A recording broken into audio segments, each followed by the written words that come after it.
Bonjour à toutes et à tous, merci de nous rejoindre. C'est l'heure de l'invité du journal. Au Maroc, près d'un ménage sur 6 est dirigé par une femme. C'est un des chiffres qui ressort d'une note publiée par le HCP, le Haut Commissariat au Plan, à l'occasion de la Journée nationale des femmes le 10 octobre. Une note relative aux caractéristiques démographiques et sociologiques des femmes chefs de ménage. Pour nous donner les principales données de cette étude, nous recevons aujourd'hui M. Aziz Farzan. Vous êtes chercheur au CERED, c'est le Centre des études et des recherches démographiques qui relève du HCP, du Haut Commissariat au Plan. Merci beaucoup d'être avec nous. C'est exactement ça. Alors, merci à vous de m'avoir invité. Marhaba. Alors, Monsieur Farzan, s'il vous plaît, d'abord une question pour qu'on comprenne un peu le cadre et le contexte de cette étude. Ces chiffres, ils sont tirés de quelle étude? Et puis, la deuxième question sur la méthodologie. Quelles sont les variables qui sont retenues et croisées pour arriver aux chiffres présentés dans cette note? D'accord, merci madame. Donc, les données de cette note sont issues du recensement général de la population et de l'habitat de 2014. D'accord, c'est un recensement qui a lieu tous les 10 ans. C'est un recensement qui a lieu tous les 10 ans et c'est le 5e du genre, après celui de 1971, celui de 1980 et celui de 1994 et celui de 2004. D'accord.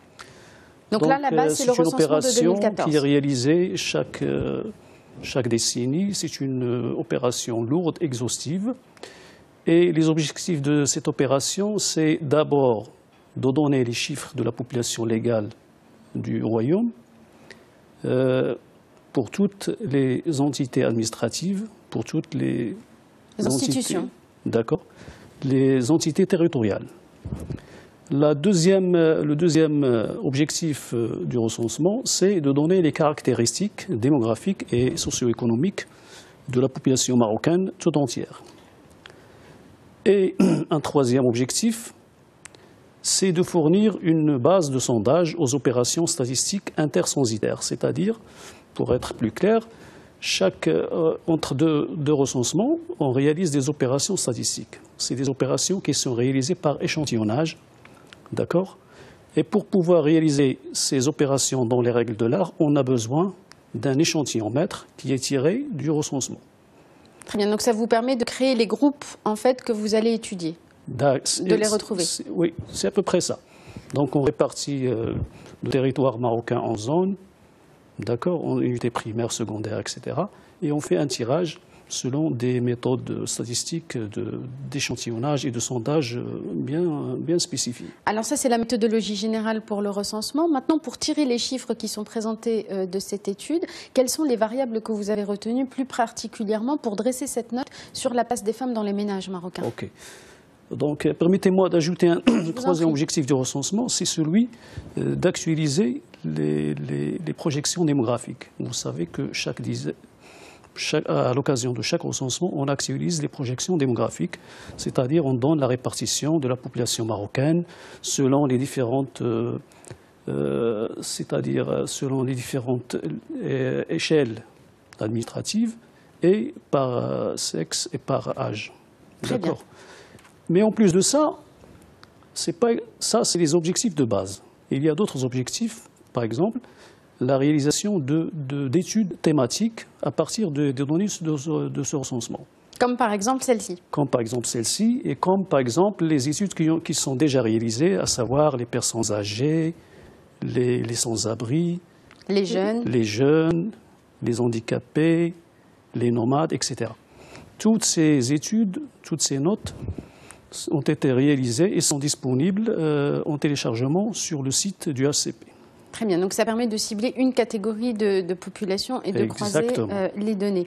Alors pour cette question de la place des femmes dans les ménages, premier chiffre, je le disais dans l'introduction, presque un ménage sur 6 aujourd'hui est dirigé par une femme. Est-ce que vous pouvez nous donner plus de détails sur ce chiffre et puis sur la répartition aussi des femmes chefs de ménage par région et par zone urbaine ou rurale?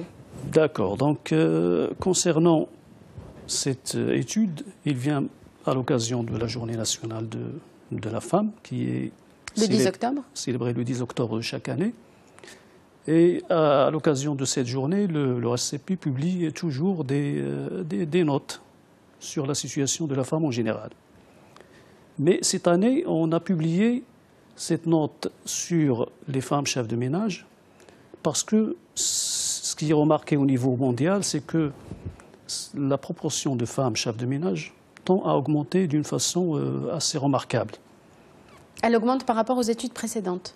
Elle augmente par rapport aux années précédentes.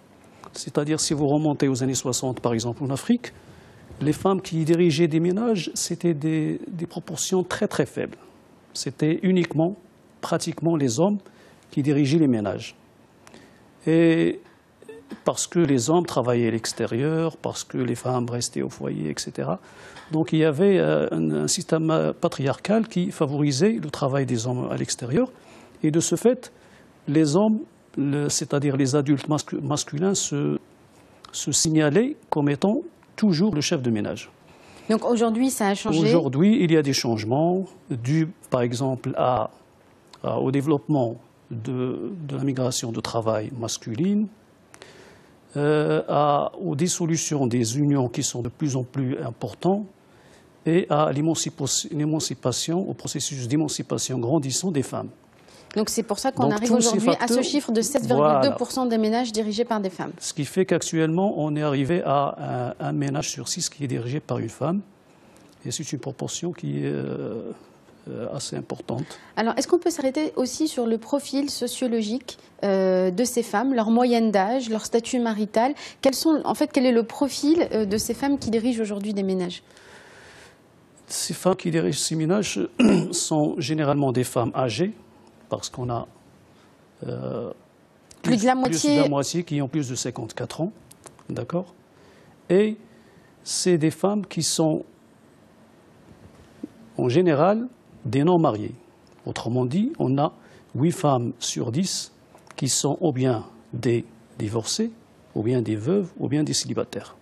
Donc en fait, c'est aussi l'absence d'hommes dans le foyer qui fait que ce sont elles qui dirigent le foyer. Exactement, c'est ce que j'allais dire.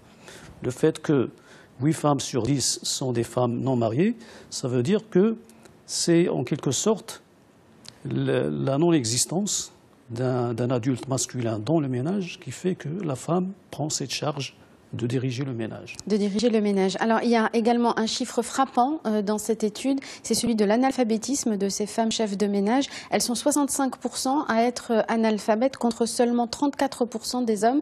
C'est une très forte disparité entre les hommes et les femmes chefs de ménage. Oui, c'est bien ça ce chiffre, c'est 65%. Oui, c'est 65% des femmes qui sont analphabètes, oui, exactement. Est-ce que ça les empêche du coup d'accéder plus facilement au marché du travail? Bien sûr, le fait qu'ils soient analphabètes, ça veut dire qu'ils sont moins qualifiés. Et quand on n'a pas de qualification, on accède difficilement au marché du travail. Alors du coup, quel est le taux de ces femmes qui sont réellement sur le marché du travail, qui sont réellement dans la population active? Donc il y a environ 7 femmes sur 10 qui sont inactives. Autrement dit, le taux d'activité de ces femmes est aux environs de 30%, contre 80% pour les hommes. Là aussi, c'est une très forte disparité. Ah oui, c'est une disparité qui est assez importante. Et je pourrais dire qu'en milieu rural, c'est moins important parce que, comme vous savez, au milieu rural, c'est le secteur agricole qui fait travailler. Et l'accès au secteur agricole ne pose pas beaucoup de problèmes que les autres secteurs. Donc l'écart est beaucoup moins fort, du coup. Exactement. Un dernier chiffre, il nous reste moins d'une minute, sur les conditions de vie de ces femmes. C'est aussi une des données qui a été mesurée après leur profil social et démographique. Est-ce que vous pouvez nous en dire un mot sur ces conditions de vie des femmes chefs de ménage? Concernant les conditions de vie de ces femmes, ils vivent moins à l'étroit que les chefs de ménage qui sont masculins. C'est-à-dire que vous avez pris en compte la mesure de l'habitat, de la qualité de l'habitat? Oui, bien sûr. Si on prend par exemple le nombre de personnes par la répartition du nombre de personnes par pièce d'habitation, on a pour les femmes, pour les ménages de femmes, on a 13 personnes pour 10 pièces. Alors que pour les ménages qui sont dirigés par des hommes, on a 18 personnes par 10 pièces. Donc les conditions d'habitat sont meilleures pour les ménages dirigés par des femmes? Les ménages sont plus larges, mais les équipements sont moindres. D'accord. Moindres, c'est-à-dire pas d'une manière flagrante, mais ils sont moindres que dans les ménages dirigés par des hommes. Dirigés par des hommes. Merci beaucoup d'avoir passé en revue avec nous quelques-uns de ces chiffres. Donc cette note du Haut Commissariat au Plan sur les caractéristiques sociales et démographiques des femmes chefs de ménage. Merci beaucoup, Monsieur Aziz Farzan, d'avoir été avec nous. Merci à vous. Merci à vous tous et à vous toutes de nous avoir suivis. C'est la fin de cet entretien. Restez avec nous sur Médien TV. La suite de l'information dans un instant.